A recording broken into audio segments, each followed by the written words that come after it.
Oh, you so fast, Rose. You beat me this time. All right. Oh, what a morning too. Glad I'm inside today, that's for sure. That's a good evil cackle online. Oh dear. I hope everybody is nice and toasty. This is pretty chilly for San Antonio, right? Okay, anyway, so we've got a bunch of stuff to do today. We have the whole of meiosis to cover. So I'm just going to give, oh no, clock ticked over to 9:30, so let's get going. Let's turn off my reminder to teach this class. Get away. Okay, so before we get into the PowerPoint, I really want to kind of give you the bigger picture, right? Because I think that's very important when it comes to understanding meiosis, because there's an awful lot of stuff going on. And it's worth kind of keeping the bigger picture in mind, like as you do so. Okay, so what's the purpose of sexual reproduction? Anybody? Why go through all that effort? You know, I think of a good reason.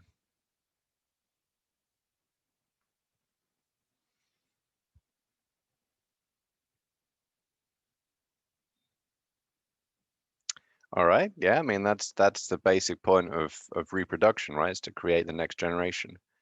But preserve the species? Maybe. I mean, maybe even lead to new species, right? Pass on genes, yeah. So all these are great answers, but they don't answer the question of why sexual reproduction, right?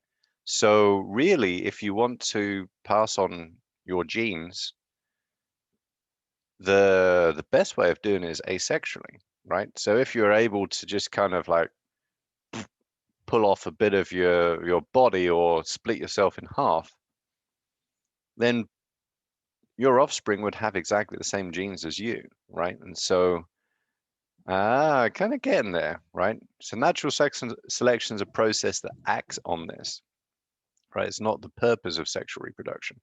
So think about kind of you as individuals, right? Think about how you as individuals are similar but different to your parents, right? You're not the same as your parents. You're not identical to them, right? So is there anything that you can do better or maybe worse than your parents? Yeah, diversification, that's also another good way of thinking about it too. So really the purpose is to create random variation, right? Now that random variation, if it confers a fitness advantage, Rose, that then can be acted upon potentially by natural selection. And that can then, over time, if you have sufficient time and sufficient uh, fitness difference or selective pressure, that can then lead to speciation. But that's a long, long way down the line. That's, we're talking about hundreds, if not thousands of generations.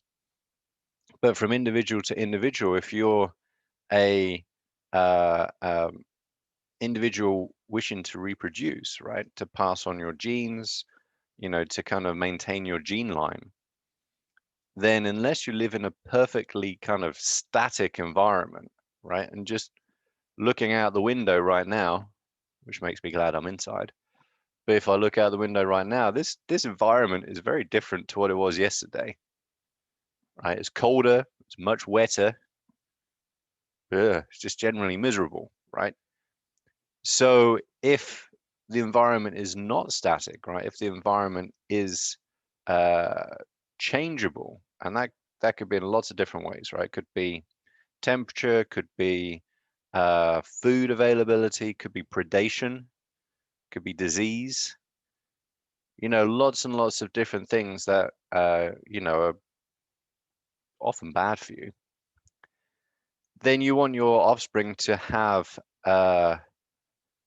kind of like the best, like a random mix of stuff, right? So they have the potential to cope with any changes that come up, right? You can't predict like what's going to happen tomorrow. I mean, we have weather people, I guess, but um, you know, as an individual of a species, you can't predict what's coming next, right? You can't tell if there's a, you know, a predator that's about to arrive in your patch of, uh, you know, whatever, right, and start preying on you and preying on your offspring, right? So you can't look forward, right? So, you know, reproduction and genetics isn't really forward looking, right?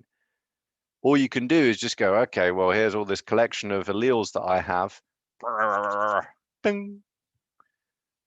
Gonna mix them up as best as you can and then hope that the resulting combination uh, confers some kind of advantage, right, to your offspring. Does that make sense?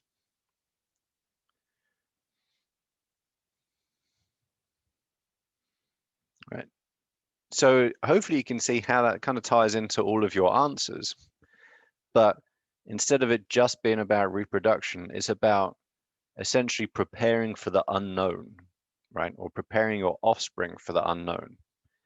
And so really meiosis is all about making the resulting gametes, pardon me, as varied as possible, right? And actually even sexual reproduction in terms of mating, right? You're typically going to try and find the fittest member of the opposite sex, however you might do that. And also, as we know from humans, you're often trying to find not only members of opposite sex that are fit, and that's not like, ooh, you're fit, but more they will be able to survive, or their offspring, they have good genes, basically. Um, but also, often in the case of humans, that they're actually quite that you're different, right? So there's a big bunch of work on um, what are called MHC molecules, which is major histocompatibility complex. Basically, it's about your immune response to pathogens. And there's a lot of evidence that we as individuals actually sense the, I don't know, I guess the immune capability, right? The immune system uh, picture of our partners. And we actually choose partners which are different from us in their immune capabilities so that our offspring have a mix of both of those. And so they're more capable to resist pathogens, right? So I don't know how many of you have partners or of children with partners, but it's actually kind of funky to think about the fact that you are choosing your partners not just because you share common interests or you think they're super sexy or whatever, but also because of things that are actually kind of under the surface about the potential fitness of your offspring. So that's kind of crazy to think about. And you're probably, you know, if your partner's around, you're like, hmm, look at them kind of funny.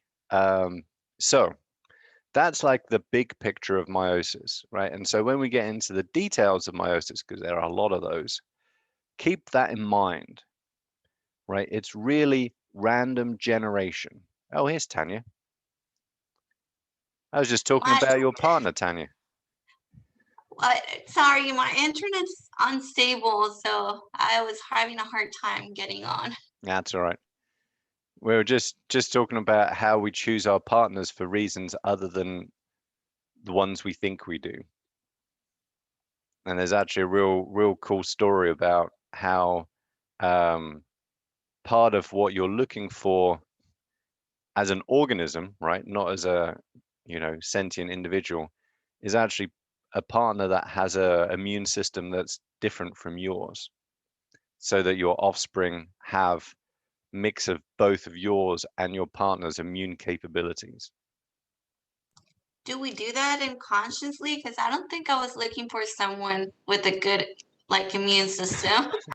No, no, that's, you know, when you're on a dating website or whatever, that's usually not one of the boxes that you tick. But subconsciously, you actually do pick not saying you as an individual, but one does pick a partner for subconscious reasons. You know, there's a whole kind of pheromone thing, and also you're sensing by smell. Yeah, exactly, Leviette. You're sensing by smell like the quality of your future partner's genome, basically. Right? Isn't that crazy?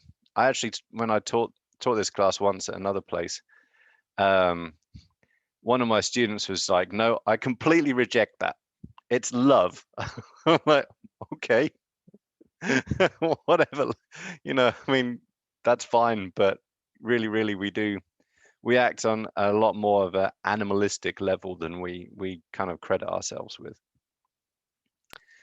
I've been married for what's 14 years. This is going to be 14 years. Uh-huh. So I don't know what I was thinking 14 years ago. It's a long time ago, I think. Oh, I've been with my wife for 20 odd years now. I can actually remember, but I'm not going to share it with the class because you probably don't want to know. But anyway, so really, I mean, when you consider the costs of sexual reproduction, which are high, right? You pass on 50% only of your genetic information to your offspring, no more than that. Actually, with women, it's a little bit more than that because of your mitochondrial DNA. But generally, it's 50%, right? Predation comes with costs, not just if you're a black widow male spider, but also lots of other kind of costs. Snow leopards, for example, super risky to mate because quite often the male will kill the other children of the female that are still kind of hanging around. You know, so sexual reproduction is a costly and risky business, right? Even just like the fighting to get the chance to mate with a member of the opposite sex, right? And so there has to be a very strong benefit to that because an awful lot of particularly more of what we call higher organisms reproduce sexually, right? You tend not to find asexual reproduction in things outside of, you know, relatively simple animals like, you know, water fleas and nematodes and things like that. So there has to be a benefit, and the benefit is that mixing up of alleles, right? Generating a new combination both of your own alleles and also mixing that with the same new combination of your partner's alleles to create an offspring which is different from both of you and therefore capable of dealing with any change in their environment that may come up, right? Which the parents have not experienced. And so there's kind of three different ways in which that is achieved in sexual reproduction. One is fertilization, right? So kind of start at the end and work backwards in a way, right? So fertilization is completely random. I mean, there is some evidence for some sperm being fitter than others, but by and large, which sperm gets into an egg or an oocyte is largely random, right? So if you think about the random generation of an oocyte in a female, right, you just, you know, it's not like they're lined up in a chute. There's just a whole bunch of them, and one of them just goes boom and becomes an oocyte. And then if you think on the other hand, like the potentially millions of sperm which are involved in fertilization, and it just happens to be one of those, right? So we have a whole bunch of randomness just in fertilization alone, right? But then the rest of it is in meiosis. And so in meiosis, there are two really important processes. And this is really what I try and emphasize the most because it is the most important part of meiosis, or parts, because there's two of them. One is the random alignment of chromosomes on the metaphase plate, right? So I'm going to write these out because these are important. They're also in the PowerPoint as well, but I think it's worth stressing here. Okay, so how do we put it? Randomness.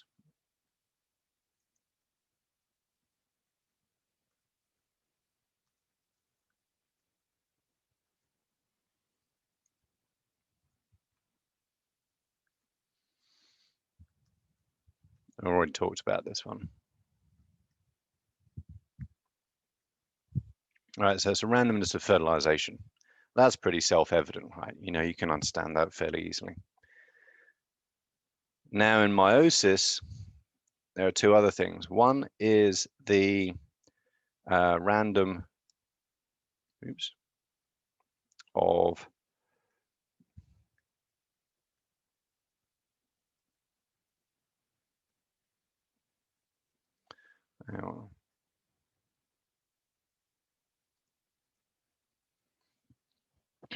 is this, right? It's the random, and this is really what gets at the law of independent assortment, right? So there's nothing which dictates which way round, and this is particularly important for homologous pairs.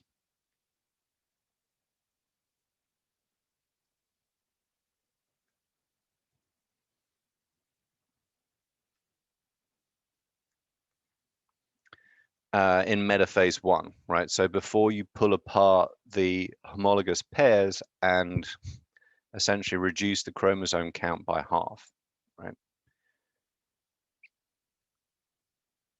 So really, when it comes to chromosomes aligning on the metaphase plate, right? And we've kind of learned how this works in mitosis. It's a similar kind of deal in meiosis, right? So in mitosis, you have your chromosomes kind of jiggle around and line up like so, end to end, right? So these are sister chromatids. These are the copies. These are individual chromosomes. They might be homologous, they might not be, right? In meiosis 1, those chromosomes are actually stuck together. So homologous pairs, they're not kind of floating around on their own. They're actually stuck together, and we'll talk about how in a little bit. They're stuck together, but so this might be from your mother, this might be from your father, right? This has a collection of alleles which are slightly different from these alleles, right? Same genes, potentially different alleles, right? However, when these align on the metaphase plate, imagine you've got the one centrosome up here, one down here. It could be like so, or like so. So you could have the maternal chromosome kind of going up, paternal one going down, or paternal one going up, paternal going down. And there's a 50-50 chance for every homologous chromosome pair which way round it is. And it's totally random. It really depends on, as those chromosome pairs are stuck together, right, in prophase 1. You know, basically the centrosomes are shooting out those spindle fibers, and just by random chance, depending on which side they hit from which end, the homologous chromosome pair will orient in one way or the other way, right? Totally random. So essentially what that's saying is if we have one daughter cell kind of going up, and one daughter cell is going to be going down, which chromosome or which homologous chromosome of each pair the daughter cell at the top has is completely random, right? So for chromosome 1, we've got 23 different chromosomes. It could have the maternal. For chromosome 2, it could be the maternal. For chromosome 3, could be paternal, right? And so for every single one of those homologous chromosome pairs, there's that 50-50 chance you'll get one or the other.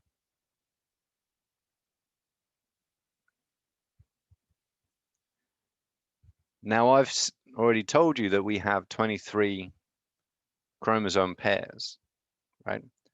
So if you want to look at that mathematically, because, you know, who doesn't, right?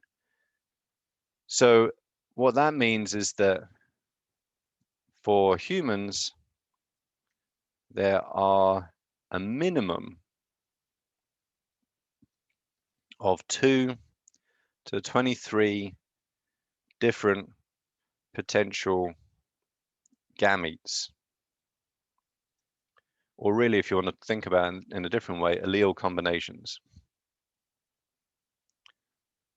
for every round of meiosis. We're not talking about just all of your gametes that you have or produce. We're talking about one cell undergoing meiosis. And then if you work out the math of that, that comes to, actually, I'm going to just look it up because it is in the PowerPoint, which is handy. Make sure I get it right. Yeah. Yeah. Just checking that. 8.4 million. Yeah, you're way faster than I am on this stuff, Tanya, that's for sure. Right, so essentially what that means is each gamete is 1 in 8.4 million possibilities. And that's a minimum because we haven't got on to point 3 yet. Now, here you go, Tanya, you can work something else out. This is always fun to do. So don't forget that you as an individual are the result of 2 meiotic events.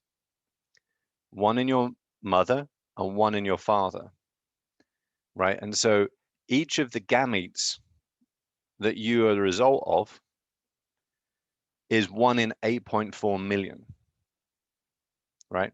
So what happens when you put those 2 gametes together? What's the probability then?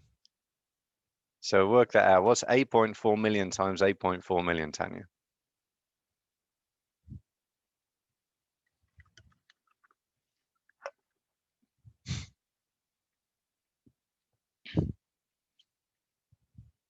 That's a real big number. So that's at least, I don't know, shoot, I can't even think of what sort of number that is. Trillion? 9 is billion. Yeah, that's, I think that's 1 in, oh, I'll have to think about this. Million is 6, billion is 9, trillion is 12.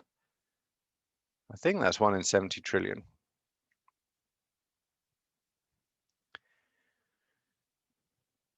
Right, so when you say, you can say, I am a unique individual. You certainly are, because the probability of getting you again is that from your 2 parents.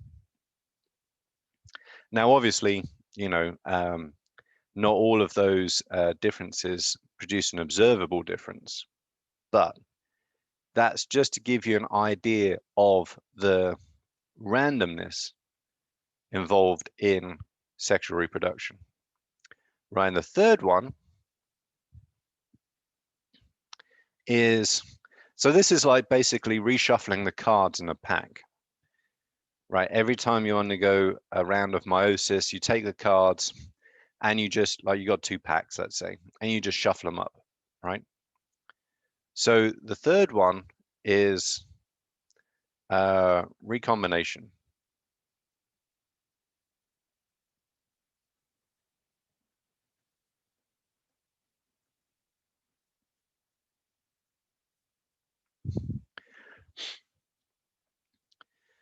If we're extending that analogy, this is analogous to taking those cards and before you shuffle them, tearing off a little bit of one and sticking it onto the one from the other pack, and vice versa.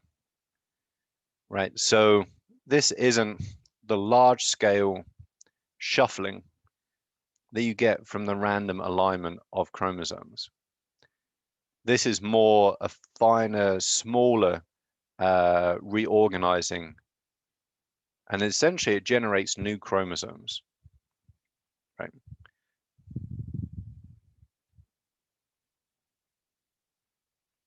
And new, I have to be really a little bit careful using that word because it's not like you end up with like 24 or 28 chromosomes.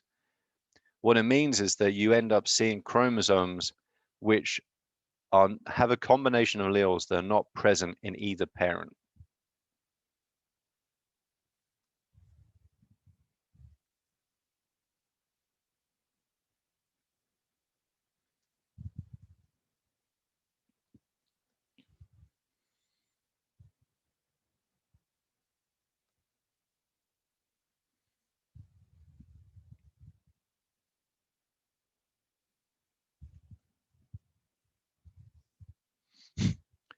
Ah, it really is hissing it down out there.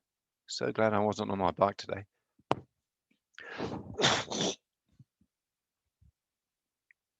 All right, any questions about any of that? Because that's all pretty important stuff.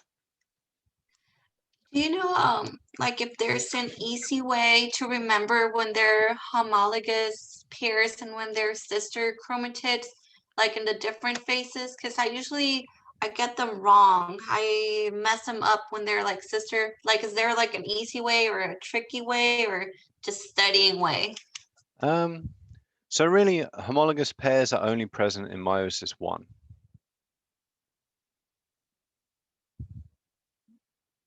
And so the way I remember it is really thinking about what happens in the 2 different rounds of meiosis. So meiosis 1 is all about going from diploid to haploid. And so as a result, you're going to be splitting those homologous pairs apart, right?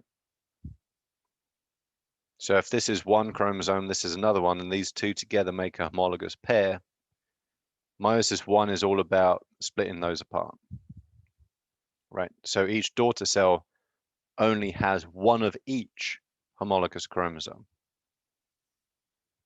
Therefore, it's haploid. Oh, I forgot another purpose of meiosis as well. Get there in a second. That's just reminded me. Now, the chromatids, right, the sister chromatids, which are identical copies, those are just basically dealt with in meiosis 2. And the reason being is otherwise you'd end up with twice as much DNA in your cell as you should have.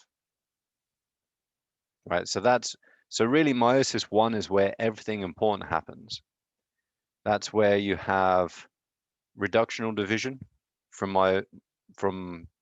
diploid to haploid. You have random alignment of homologous chromosomes, and you have recombination. Right, so meiosis 1 is where everything really that matters, big picture wise, happens. Meiosis 1 is just tidying up the mess, finishing off the job. Meiosis 2, sorry. That's what I meant to say. So if you think about those sister chromatids, those are going to be present all the way through until the end of meiosis 2. Whereas the homologous pairs only exist up until anaphase 1. After that, they're going to be in separate cells.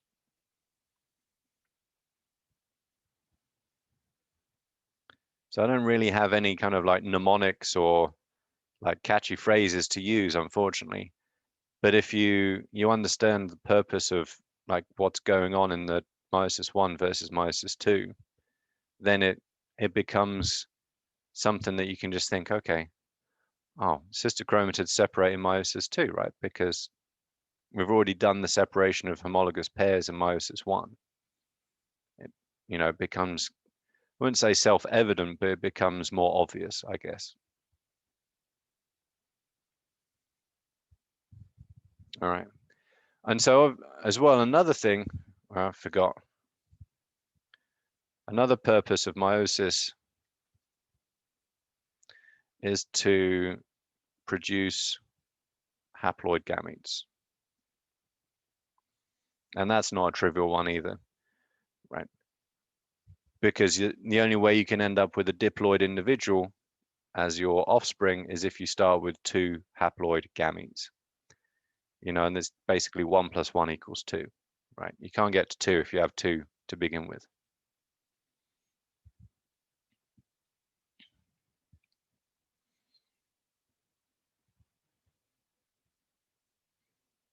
All right. Another way, actually, quite often, how I teach it in Gen Bio 1 is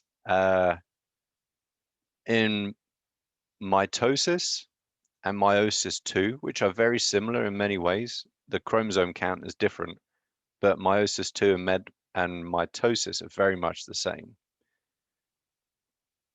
Your homologous chromosomes lined up fingertip to fingertip, right? So that your sister chromatids get split and go into the 2 daughter cells. right? So that you're going to see if you look at pictures of metaphase and mitosis and pictures of metaphase 2 and meiosis, you'll see the chromosomes lined up end to end. Metaphase 1, however, chromosomes are always stuck together in a tetrad, in a set of 4, because you have the 2 homologous pairs stuck together. So that's just another way of remembering it. That's not a silly question, Ali, at all. A haploid gamete is simply one which has half the complement of chromosomes. So a full complement, complement of chromosomes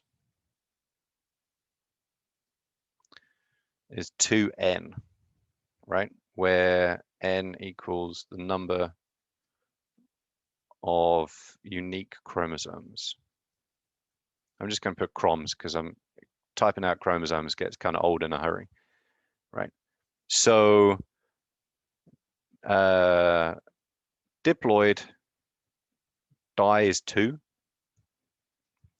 It's 2n. So if you have 23 unique chromes,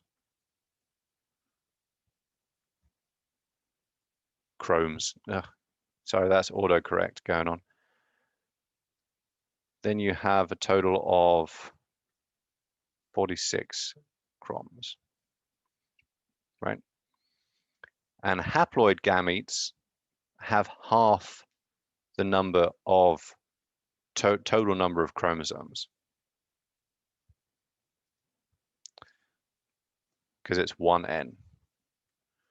So essentially human sperm and eggs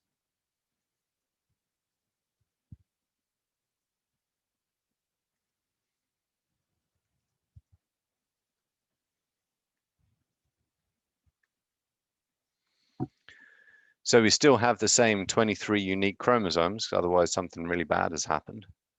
But we only have 23 chromosomes. It keeps changing it to chromes, which is really annoying. It's supposed to be chromosomes. Yeah. And so that's the big part of meiosis 1, is going from 2n to 1n, right?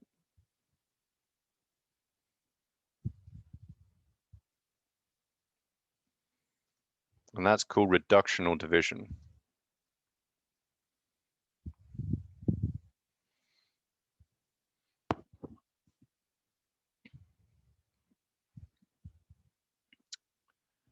Okay, any questions, and then I'll get onto the PowerPoint itself.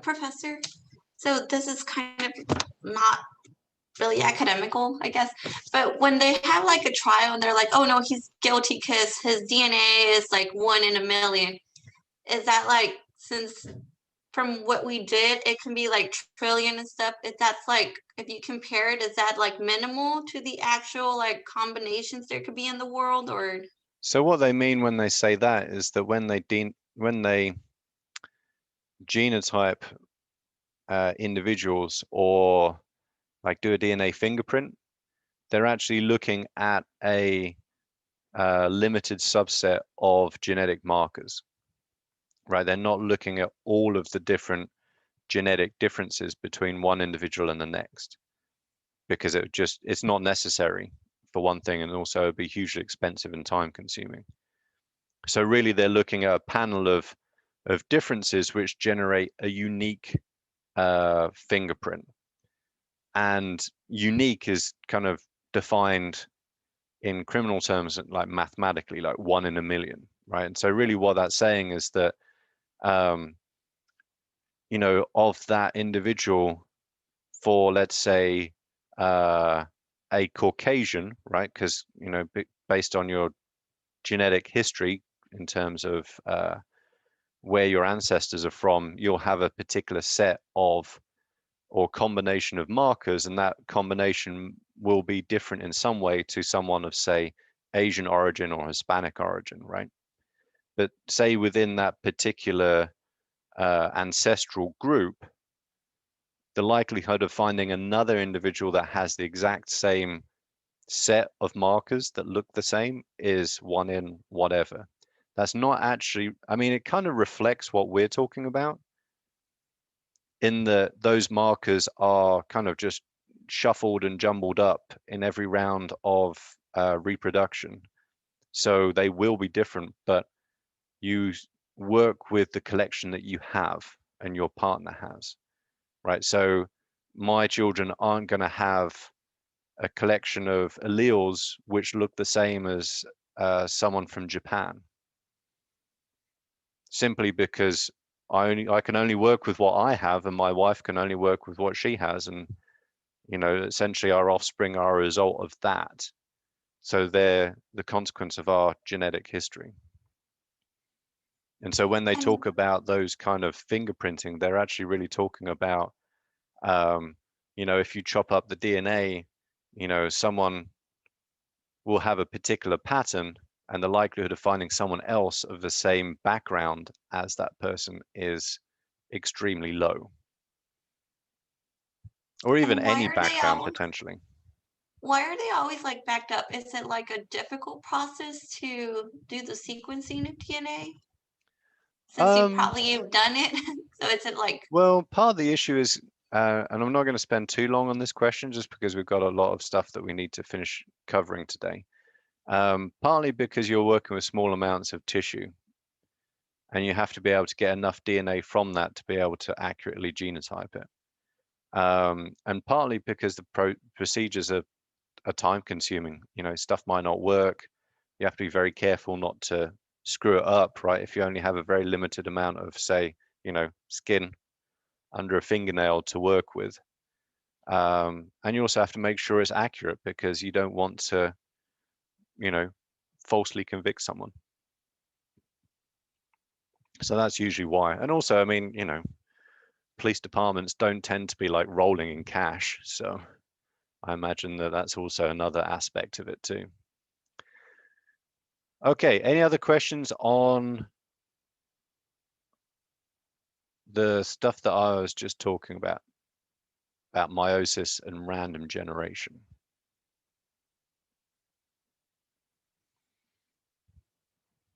Okay, so let's back up a little bit. Oh, don't tell me my dog is just coming down the stairs. Okay, so this is basically what you give me that. I was talking about. Yeah, there she is. Oh, could you let her out and let her back in for me, love? Thanks, sweetheart. So yeah, so essentially at the beginning of meiosis, we start about the same point really as we start in mitosis, right? DNA replication has occurred, right? We have each chromosome has been copied into 2 sister chromatids, right? Now, dog didn't want to go outside because it's cold. You're such a wuss, you are, dog. So meiosis consists of 2 rounds of cell division, right? Not one. And that's why we end up going from 1 diploid cell over here to 4 haploid cells over here. Right now, this is a gross oversimplification because it doesn't actually take into account the randomness. We'll talk about that in a little bit. But the first division, meiosis 1, is all about going from this diploid state, where you have 2 of each chromosomes, to haploid daughter cells, right? Remember, these are not identical. Mitosis generates 2 identical daughter cells. Meiosis does not even meiosis 1. Well, definitely not meiosis 1, right? And as you can see, which chromosome these 2 daughters have, is random. Then meiosis 2, which is also called equational division, is really all about going from this haploid state where you have 2 sister chromatids for each chromosome to a haploid state where you have only 1 chromatid, or one chromosome for each chromosome. Sounds a little silly saying that, but it kind of makes sense when you think about it. Right, so this whole process is called meiosis.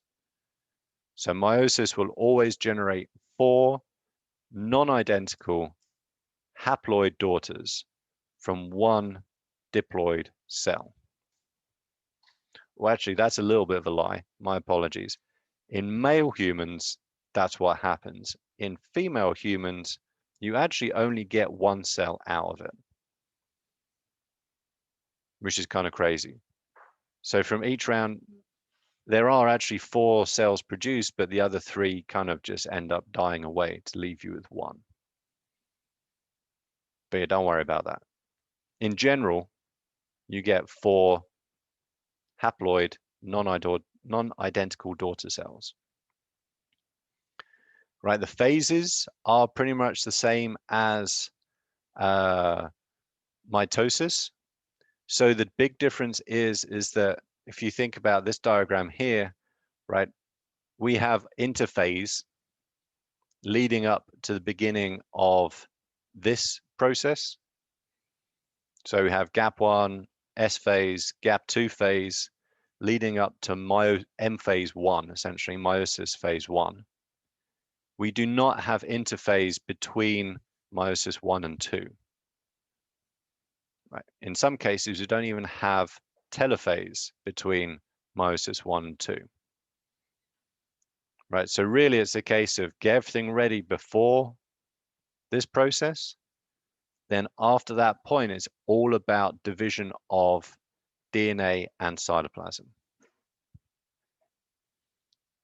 Right. So the phases are the same. Prophase, metaphase, anaphase, telophase. Prophase, metaphase, anaphase, telophase. PMAT, right?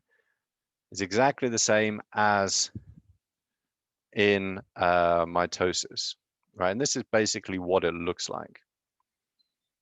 Right, again, I'm going to kind of skip through this a little bit fast because we have covered this already in mitosis, and also because there's stuff at the end which is really, really important to cover. Right, so you can see the same deal, condensation of chromosomes in prophase 1. Those homologous pairs line up, right? And they form these crossover events called chiasmata. These chiasma actually hold these homologous pairs together in metaphase 1.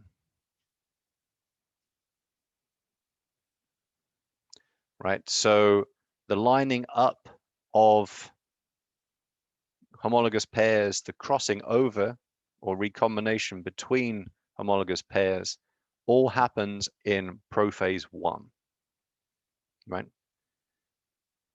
And then obviously these this random alignment deal is most important in metaphase 1, which way round those homologous pairs are, using the same orientation here, on that metaphase plate. Right, so you can see that most of the jazz happens in meiosis 1. And once those homologous chromosomes pairs are pulled apart in anaphase 1, you can actually see they've done a nice job of showing you where you have exchanged bits of chromosomes, right, which occurred during this crossing over event or recombination in prophase 1. Some cells go through telophase 1, some do not. But then in meiosis 2, so here, Tanya, you can see what I mean, right? These chromosomes now line up end to end. And also another slightly funky thing is that the axis of division, right, in the previous meiosis 1 was like that, north to south. It always rotates 90 degrees, right, for the second round of division. And that's the same for mitosis as well.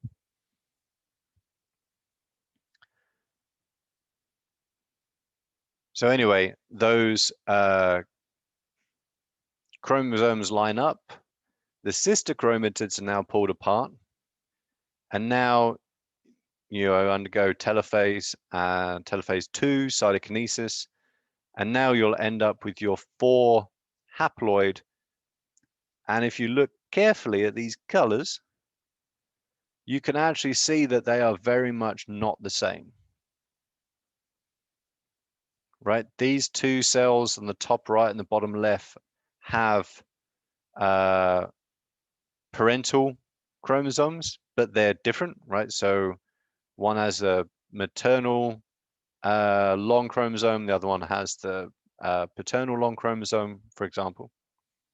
Top left and bottom right have only recombinant non-parental chromosomes. If one were to do this again, you would get a different combination of parental and non-parental chromosomes in each gamete. Every single time you do this process, you'll have something different. Always. And the reason for that is, one, this alignment process on the metaphase plate is random. That's one reason. That's a big finger. That's just really close to my camera. 2, where these crossover events occur, both between the sister chromatids and which arm and where on the arm of the chromosome they occur, is random. There is no fixed place. This is where a chiasmata will form. It's totally random. Doesn't happen very, very close to the centromere, typically speaking, but elsewhere on the arms of the chromosome, could be anywhere. Yeah, no, you want to go out. You just have to go out in the rain, you stupid dog. Oh, shouldn't call her stupid in front of my class. Silly. There you go. She just doesn't like getting wet, which is silly. Might have to put her coat on or give her an umbrella. Anyway, so any questions about that so far? No, I told you it'd be a little bit of a wild ride. Okay. So there's a little bit of stuff going on between those rounds of division called interkinesis. And this is really the main deal here is replicating the centrosomes. So we need 2 centrosomes for each daughter to go through meiosis 2, and they only get 1 from meiosis 1. But some cells don't even go through telophase for meiosis 1. Okay, so one thing to be careful of too, if you see a picture of cells, say an exam question, and you see something like this, where there are recombinant chromosomes, right? They have a little bit of another chromosome. And B, where if this is a chromosome, this is a cell with 2 unique chromosomes, right?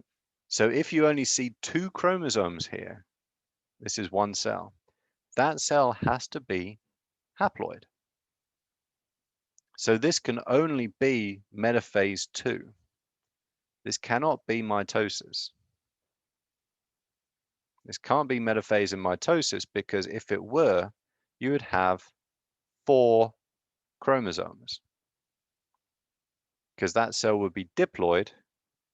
So if it has 2 unique chromosomes, one short, one long, hey, stop that, then you would expect to be 2 times 2, 4 chromosomes. right? If you see a cell which has, chromosome, number of unique chromosomes, or an N of 2, and you only see 2 chromosomes, that cell has to be undergoing meiosis 2, or in metaphase 2. All right, so that's another thing that you have to think about. Okay, what am I looking at? Is this cell haploid or diploid? You can figure it out just by looking at it. If it's haploid, obviously it's in meiosis. And if it's haploid, it has to be meiosis 2, right? Because meiosis 1 is the process of going from diploid to haploid. If it's diploid and the chromosomes are lined up like so, then it has to be mitosis. Because in diploid cells in meiosis 1, the chromosomes will be lining up like so. Okay, so you got to think about this stuff. Like, what am I actually looking at? What am I dealing with? Okay, is there anything interesting on this one? This slide is just basically showing you how you can get different combinations of alleles by this random alignment process. This is really the basis of independent assortment in dihybrid crosses. Right, so each of these are heterozygotes, right? They're just heterozygotes in a different way. Well, I mean, they're exactly the same, actually. It's just that their chromosome pairs have lined up in a different way. They're both heterozygous for each gene. But then you essentially, that's how you end up with your 1:1:1 ratio of gametes, which, if you remember dihybrid cross, the F1 generation produces 4 different possible gametes. This is actually how. Okay, so this is a quick recap of basically what we talked about. And so let's make sure this is moved over a little bit. And this is really what is going on here. Right? See, we should have a bit of a better picture of homologous recombination. I might actually have to draw this. Let's see.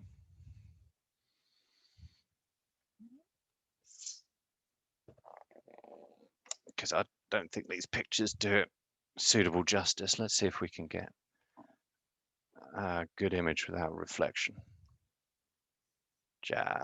Fiddlesticks. I have to turn off my overhead light.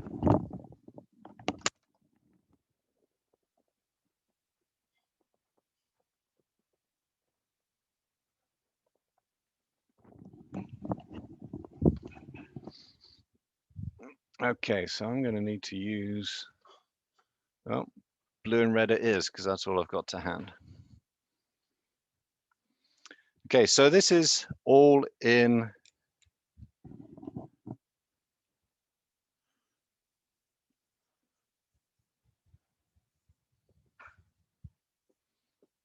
prophase 1. Right. Let's see if I can make sure you can see everything as best as possible. Okay, so essentially at the beginning of prophase, right, and this is why if you look earlier on in the PowerPoint, this is split into early, mid, and late prophase, right? And I'm going to simplify this a little bit for the sake of being able to show you what's really going on. Essentially, you have your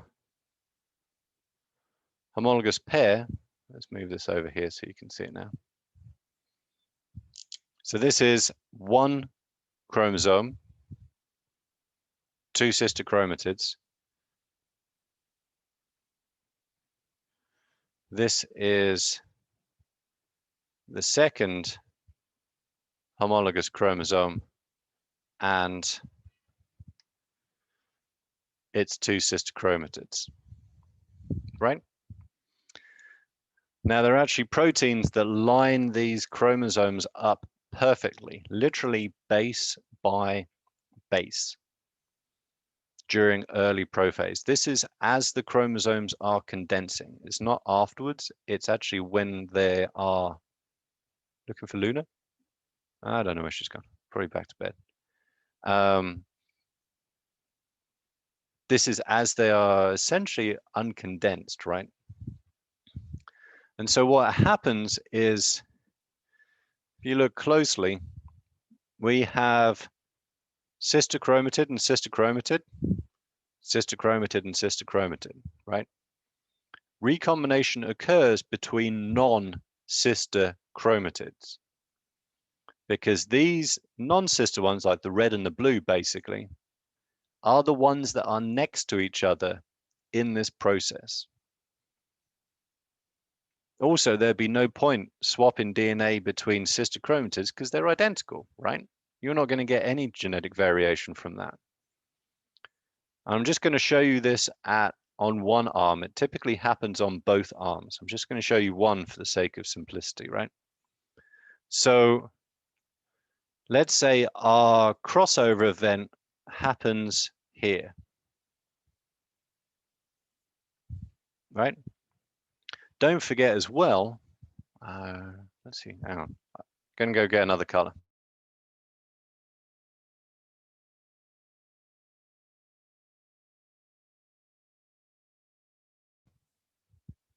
Oops.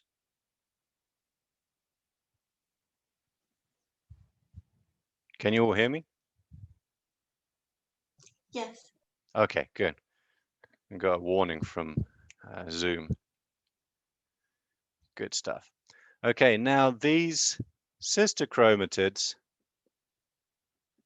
are stuck together with protein called cohesin.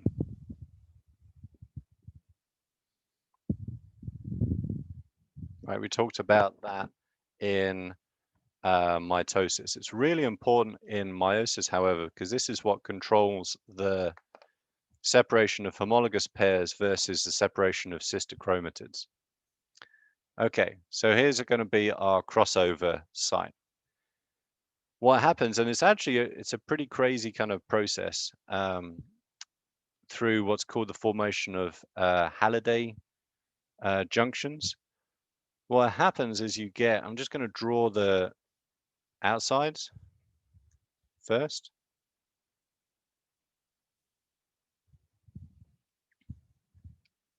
And we'll talk about this in greater depth when we go into linkage. But essentially, you get this bit here, right? It's broken. This is a bit of a simplification, but it'll do. And on the exact opposite side too, oops, it's also broken, right? And so this bit is stuck to that chromosome. And this bit over here is stuck to that chromosome, chromatid really.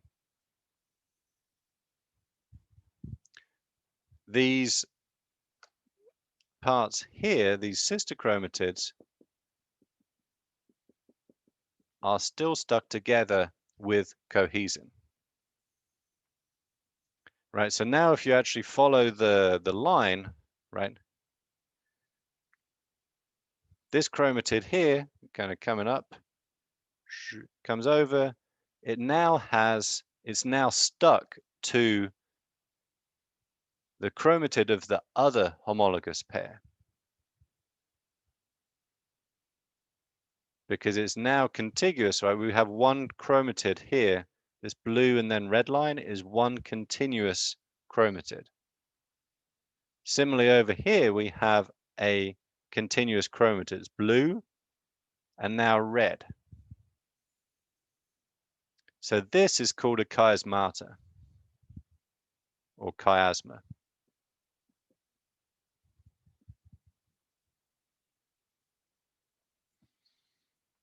Or crossover is another way of calling it.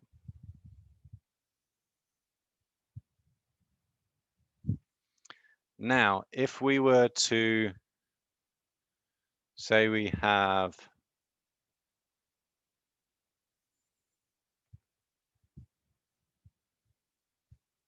I'm going to write it next to it because I kind of didn't leave myself enough space to put it in between. And also I'm working on like tiny scale here. And we have down here another gene, right? And we continue the process. I'm going to try and fit it in here.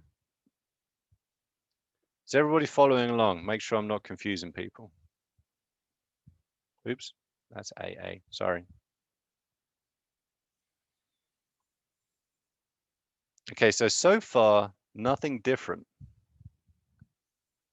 All that has happened is that we've linked this blue sister chromatid to this, well, this is not to this red non-sister chromatid,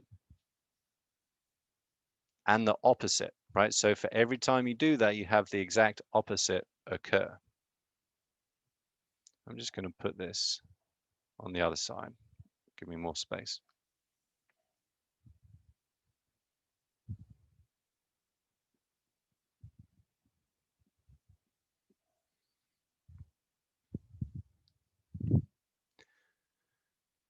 Now, where the cohesin is matters. So now what you can see is that this blue chromosome is now stuck to the red chromosome because it is joined to a piece of this red chromatid. This is actually a really, really important point. And this red chromatid is stuck to its sister chromatid by cohesin. And vice versa. We have this red chromosome is stuck to the blue chromosome because this red chromatid is now joined to this blue chromatid, and the blue chromatid is stuck to this sister chromatid by cohesin. Right, so these chiasmata hold the homologous pairs together until anaphase 1. Now you're probably thinking, okay, why in anaphase 1 do the homologous pairs separate and not the sister chromatids? Right? They're all held together by cohesin. The reason is, and this goes back to what we talked about in mitosis, down by the centromeres, we have, can anybody remember? It's Japanese for guardian spirit. Shugashin. Shigoshin.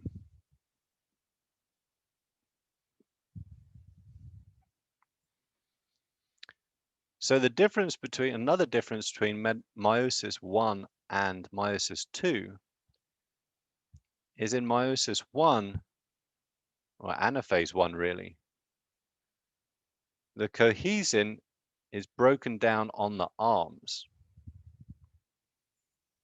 And so the only thing holding these homologous pairs together in metaphase 1 is the cohesin on the arms. You can see here. Once that disappears, these homologous chromosomes are no longer held together and they will separate. In meiosis 2, Shigoshin is destroyed, or in anaphase 2 really, and these sister chromatids can then be pulled apart.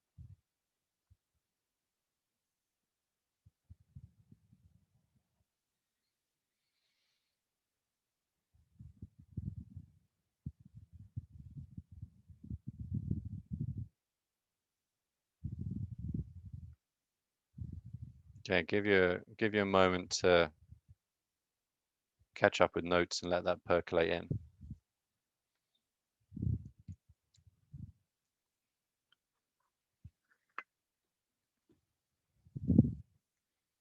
So essentially, if I was to draw that out,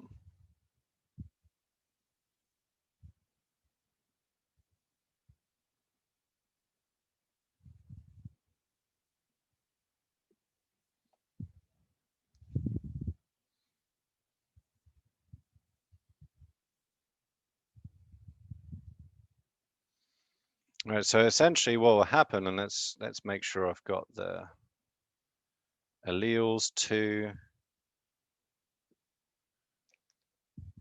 right, because I'm trying to do two different things here. One is talk about the mechanism of separation, and the other one is to talk about recombination as well. Right, so we're now going through anaphase 1, right? So the cohesin is destroyed.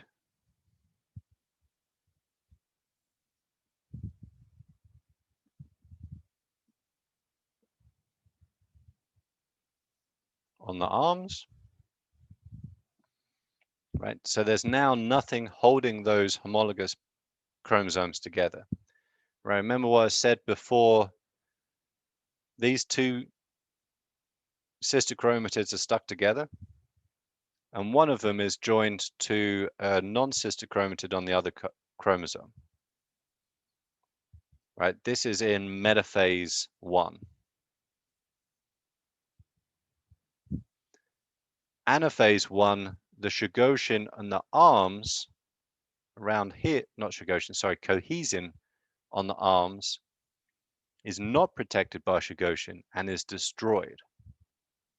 Now you can see what's holding this homologous chromosome to this homologous chromosome. It's nothing, right? Because the cohesin is gone. And so those then get pulled apart.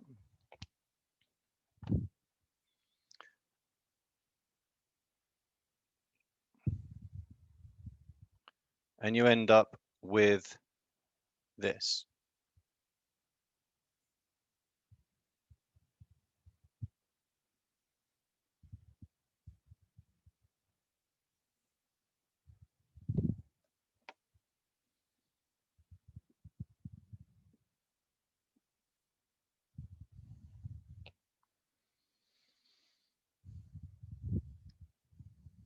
You have in each chromosome, you have an original chromatid, right, which looks just like the one that was here originally. And you have a recombinant chromatid, which is, actually we can just put this over here now, a combination of the alleles that was present before. So none of the chromosomes before, pardon me, had a dominant and a recessive allele, or a dominant and recessive allele. They were either dominant-dominant or recessive-recessive. Now, because of recombination, and that recombination event has to occur between these two alleles, now we've swapped a bit of each chromosome, and so now we have a recessive allele, because that was a bit of that chromosome originally, and a dominant allele. Actually, I need to tip this over a little bit. And we have the complete opposite on the other side. So this is a parental, or what will be a parental chromosome. It's not yet because it's still a chromatid. This will also be parental. These two are non-parental or recombinant.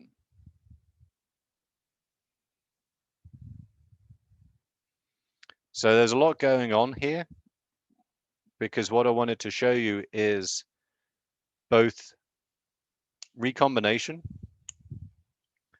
and also why that recombination is so important in reductional division in meiosis 1. So these recombination events, these chiasmata, hold the homologous pairs together. That's why they form that tetrad, right, where you have the two chromosomes together like so. That's why you have that in metaphase 1, because essentially it looks a little bit like so, right? And these crossovers, it's literally this finger and this finger are stuck together and this finger and this finger are stuck together, right? So I can't pull them apart. It's only in anaphase 1 that glue that's holding the ends of the chromatids together dissolves, and then you separate the homologous pair. And in the process, you generate new combinations of alleles which you do not find in the parental chromosomes.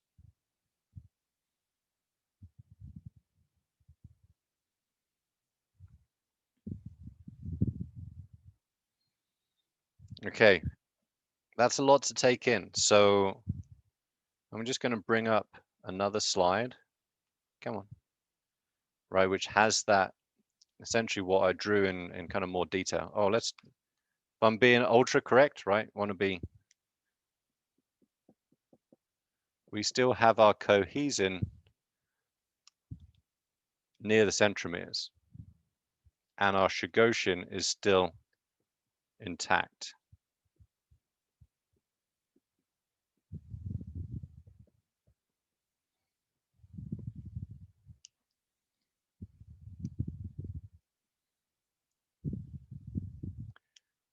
That Shigoshin will be degraded in anaphase 2, and that will allow the cohesin to be destroyed. And the chromatids will then get pulled apart to give you your 4 diploid daughter cells.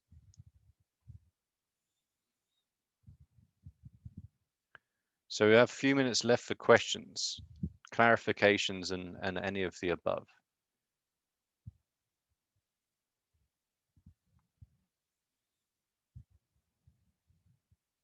This is one of the things that once you understand it, it makes perfect sense. But if you don't, then it can be really confusing. So I want to help you understand it.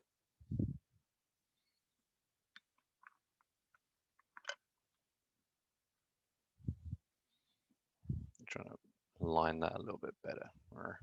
I'll post this picture up later to Blackboard too, because I realize it's not ideal trying to see all of this at the same time. You need to get like a GoPro or something.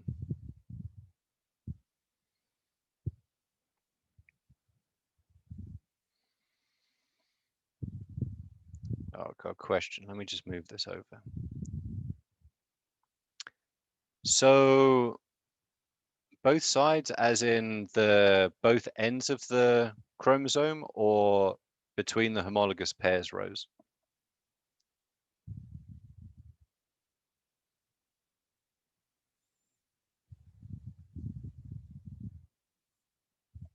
So this crossing over, as one strand is broken and introduced to the other one has to be introduced to the opposite side.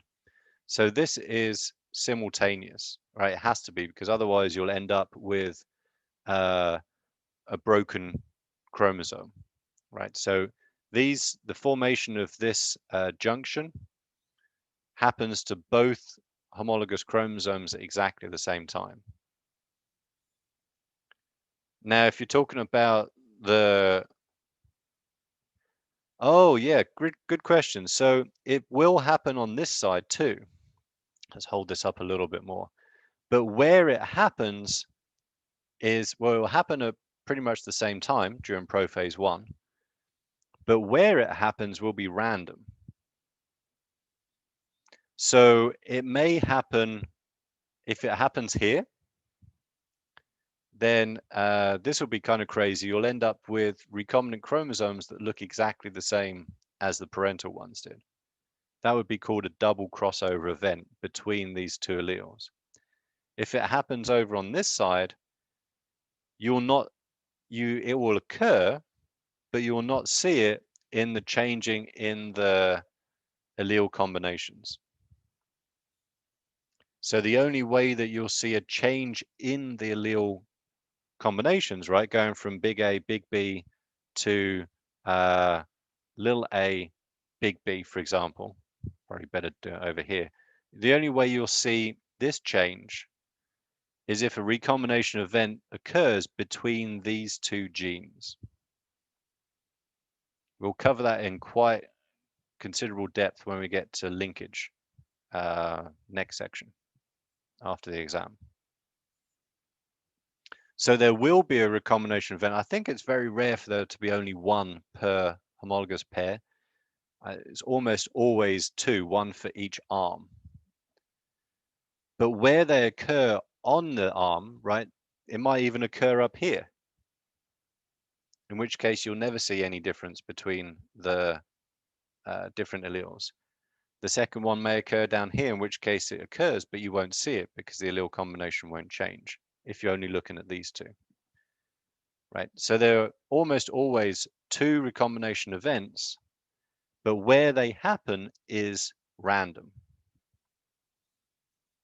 So the further apart these two genes are, the more likely that you'll have a recombination event occur between them, just because it's random chance. But again, we'll cover that. Don't worry about that right now. We'll cover that later when we get to linkage.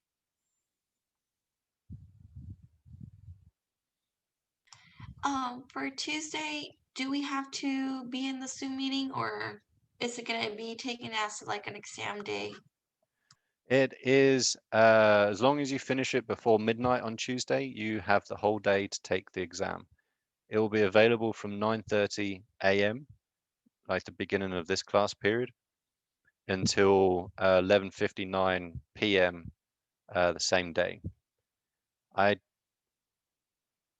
It is timed. I think you have to do it in one sitting, but you can do it at any point during the day. I will be present in the Zoom meeting from 9:30 probably to about 10:15, give or take. Pardon me.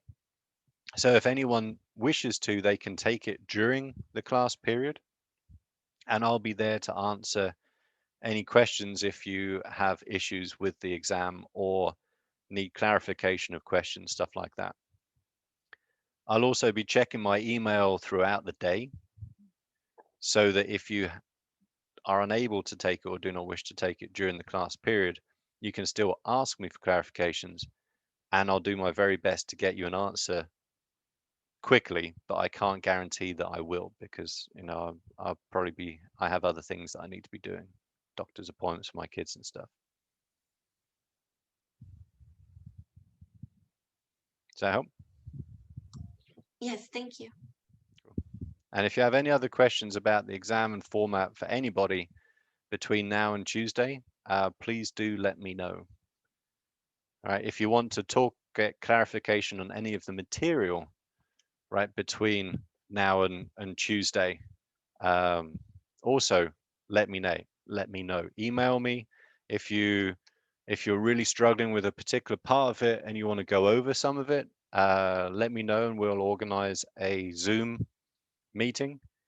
Obviously, we have 4 days that I have time, or I can make time on all of those days to meet with you if you need that as well.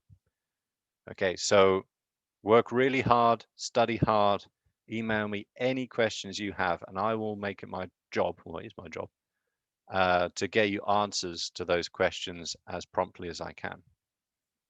Okay? All right, everybody, we've gone a little bit over, but not too much. So I may see some of you on Tuesday. Hopefully I'll hear from some of you before then with any questions and stuff. Study really hard and good luck.